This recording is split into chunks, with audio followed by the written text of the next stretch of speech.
La mayoría de las sustancias de la Tierra están en forma de mezcla, pero existe un tipo especial de mezcla que tiene mucha más importancia que cualquier otra.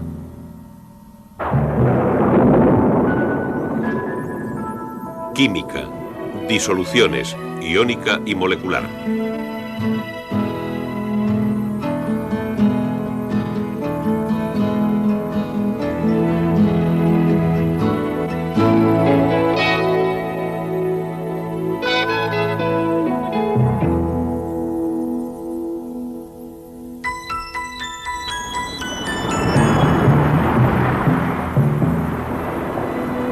Los océanos y mares de la Tierra son grandes disoluciones.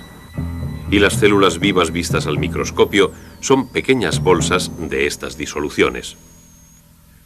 Muchos de los procesos de la vida tienen lugar en estas mezclas homogéneas que llamamos disoluciones. En organismos simples,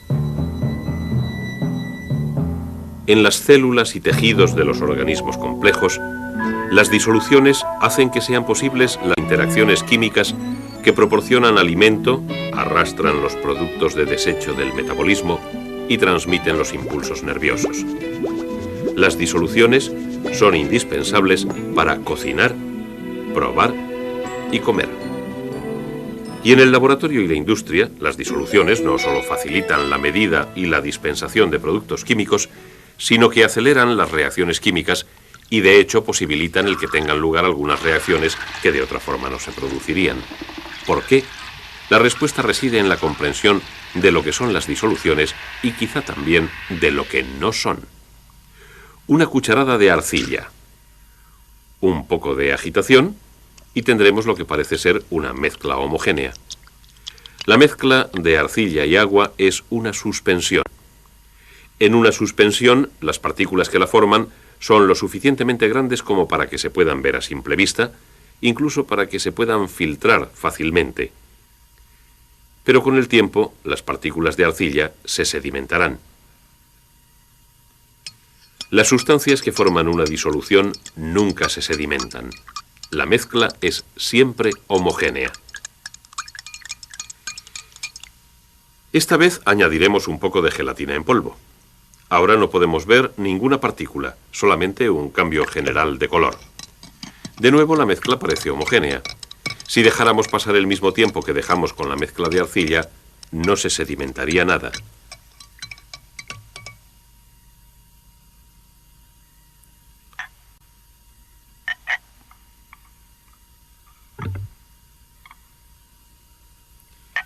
Por supuesto, la gelatina podría sedimentar. Pero observemos cuál es el efecto cuando hacemos pasar una luz a través de la gelatina.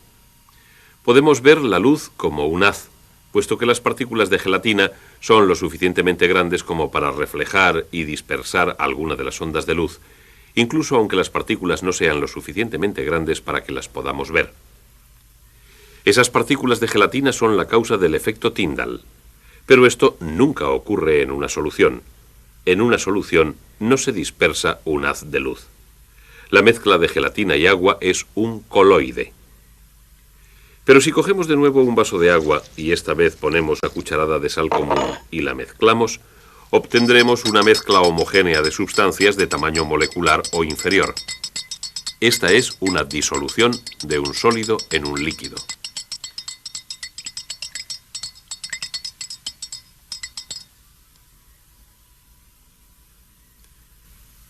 La disolución de sólidos en líquidos es esencial para los procesos de la vida. La sangre, un 90% de agua, transporta materiales a todo lo largo del cuerpo. Disueltas en la proporción líquida de la sangre, se encuentran sustancias sólidas que llegan a las células como nutrientes, así como productos de desecho para ser eliminados. Las disoluciones de sólidos en líquidos son las más comunes.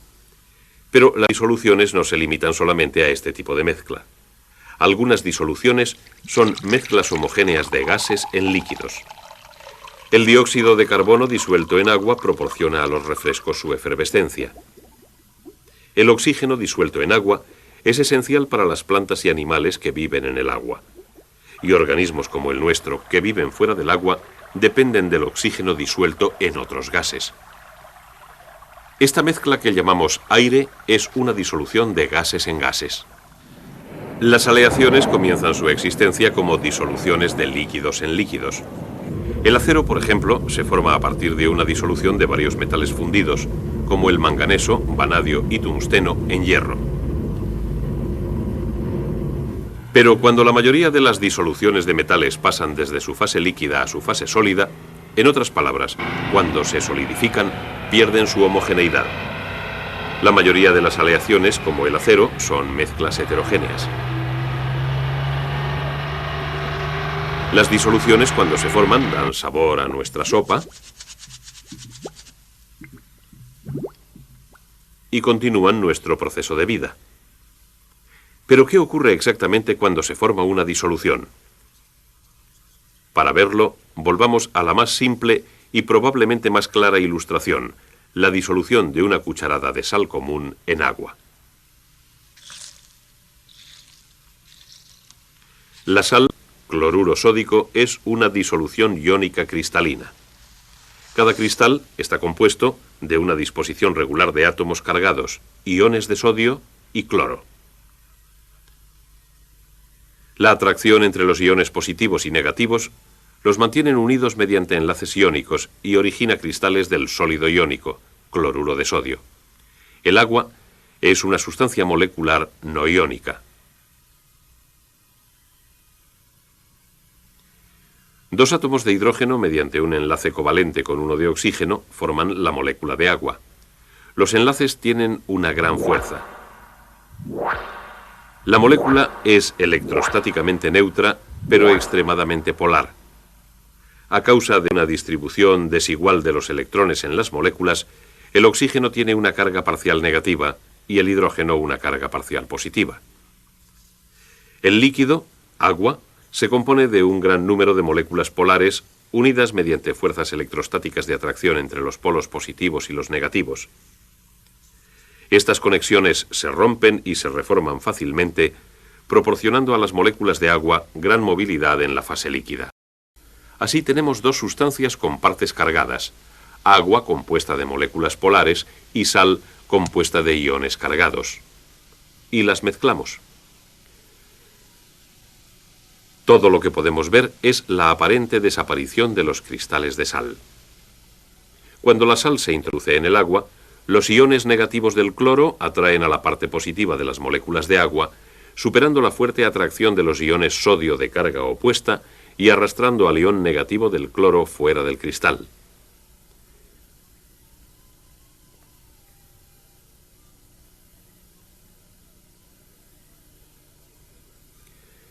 Y el mismo tipo de atracción tiene lugar entre los iones positivos de sodio y la parte negativa de las moléculas de agua.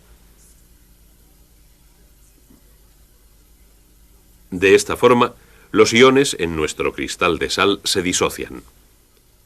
Con el tiempo, si la sal se disuelve completamente, cada ion se rodea por un número determinado de moléculas. Esto se denomina hidratación.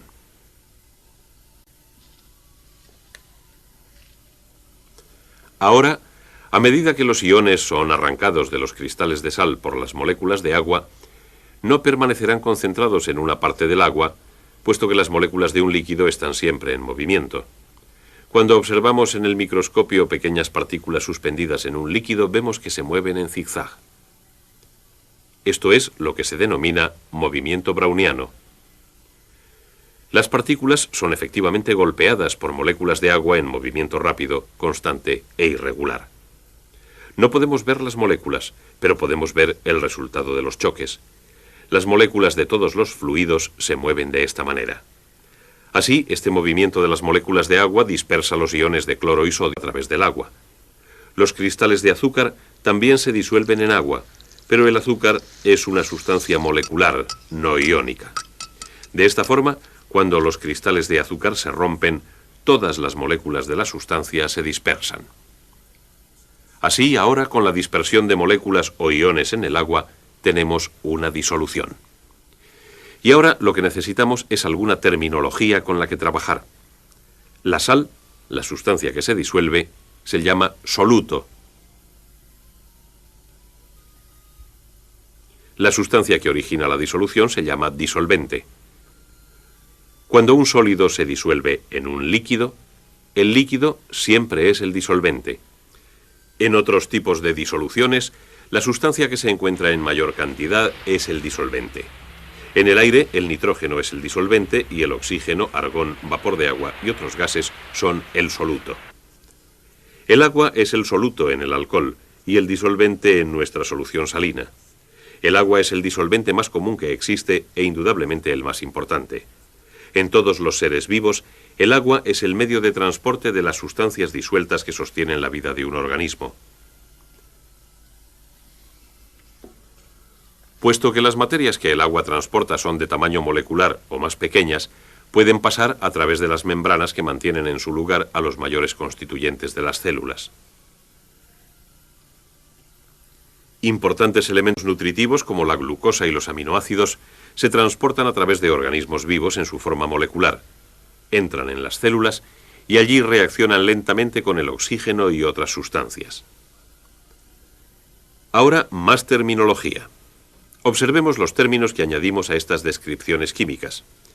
Algunas disoluciones son diluidas, otras muy diluidas y algunas concentradas. Estos términos nos dicen de forma muy general algo sobre las cantidades relativas de soluto y solvente.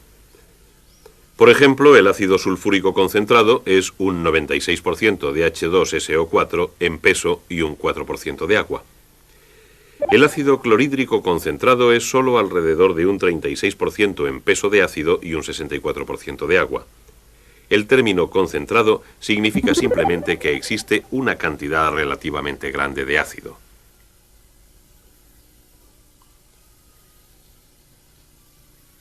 Diluido significa generalmente que existe menos cantidad de soluto que en una disolución concentrada. Una disolución muy diluida es casi disolvente puro, con solamente una cantidad muy pequeña de soluto. Una forma de hablar sobre la concentración de una disolución de una manera más precisa es utilizando el concepto de molaridad. Por definición, un mol de cualquier sustancia contiene el mismo número de unidades de dicha sustancia, 6,02 por 10 elevado a 23. En un mol de carbono, el número de átomos es 6,02 por 10 elevado a 23. En un mol de dióxido de carbono, el número de moléculas es 6,02 por 10 elevado a 23. Un mol de cloruro sódico contiene 6,02 por 10 elevado a 23 iones de sodio y el mismo número de iones de cloro. La concentración molar puede utilizarse como una base para la comparación de disoluciones. La concentración molar de una disolución es los moles de soluto por litro de disolución. Cuanto mayor es la molaridad, más concentrada es la disolución y más partículas hay por unidad de volumen. Cuanto más reactivas son las partículas de soluto, más reacciones individuales pueden ocurrir. Son estas partículas de soluto las que también afectan las propiedades del disolvente. Por ejemplo, el agua se congela a 0 grados centígrados. A medida que las moléculas de agua pierden energía, se ordenan en una estructura cristalina, hielo. Pero las partículas que forman una disolución interfieren con este proceso de cristalización. El efecto es que la disolución se congela a temperatura inferior a la que lo hace el disolvente. Un soluto sólido como la sal tiene el efecto opuesto en el punto de ebullición de un disolvente. Esta agua pura y esta disolución salina están ambas a la misma temperatura. Sin embargo, el agua está hirviendo, pero la disolución no. El punto de ebullición de la disolución se ha elevado.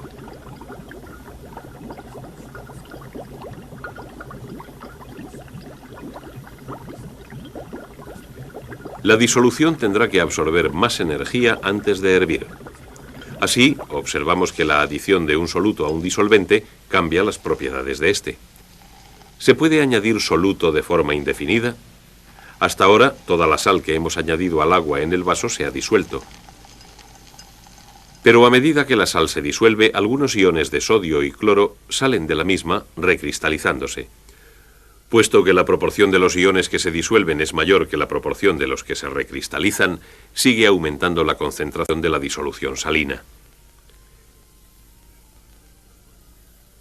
Pero gradualmente, a medida que la concentración aumenta, la proporción a la que las partículas de soluto se disuelven se iguala a la proporción en que estas partículas se depositan.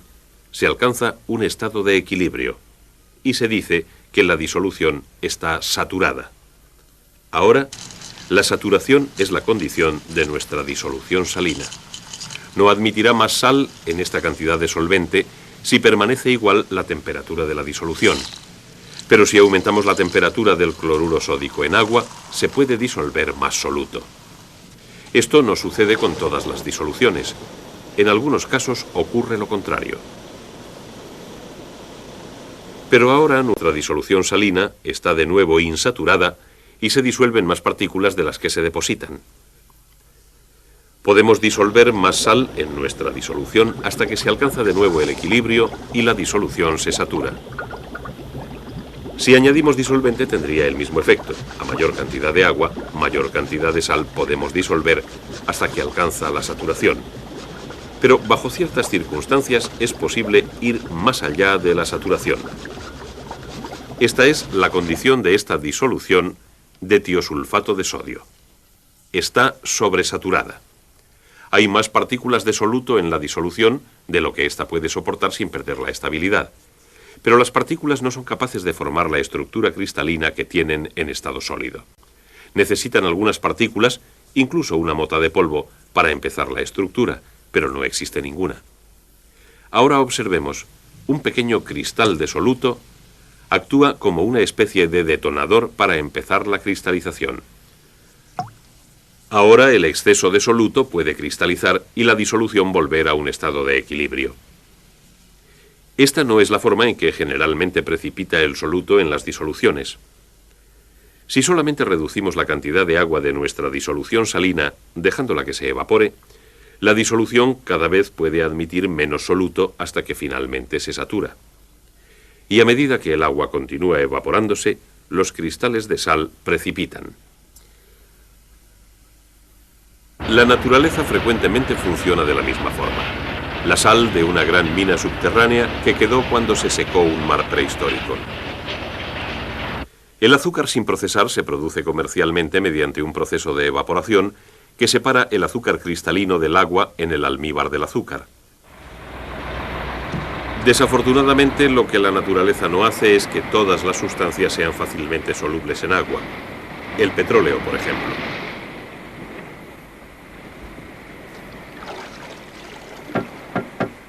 El petróleo apenas si se disuelve en agua.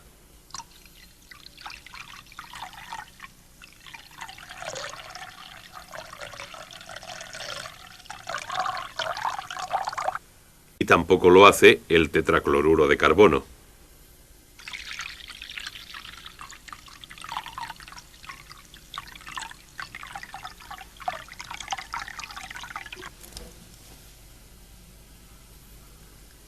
Y sin embargo, el petróleo se disuelve fácilmente en el tetracloruro.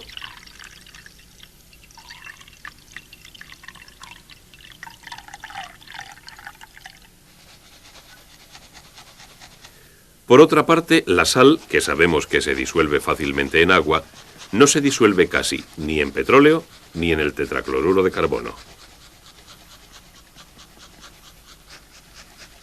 Aquí está la razón. Recordemos que el agua es una molécula polar con una parte positiva y otra negativa. La sal es un electrolito, un sólido compuesto de iones positivos y negativos. La sal se disuelve por la atracción entre iones de sal y las moléculas de agua.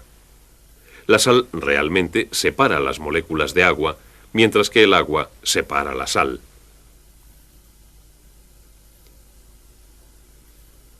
Aunque el petróleo es una sustancia molecular como el agua, no es polar. El agua atrae otras moléculas de agua de forma mucho más fuerte de lo que atrae las moléculas de petróleo. Si una molécula de petróleo se introduce entre dos moléculas de agua, las moléculas de agua se juntarán de nuevo y expulsarán a la de petróleo. Así, el petróleo no se disuelve en agua. Pero el tetracloruro de carbono, al igual que el petróleo, es una sustancia no polar. Las fuerzas de atracción entre las moléculas de tetracloruro de carbono, entre moléculas de petróleo, entre moléculas de tetracloruro y petróleo, son todas similares. De esta forma, las moléculas de ambas sustancias tienden a deslizarse unas entre otras hasta que se llega a una distribución homogénea y al azar y se forma una disolución.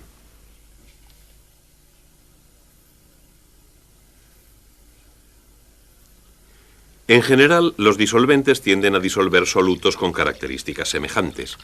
Así, los solutos no polares se disuelven en disolventes no polares.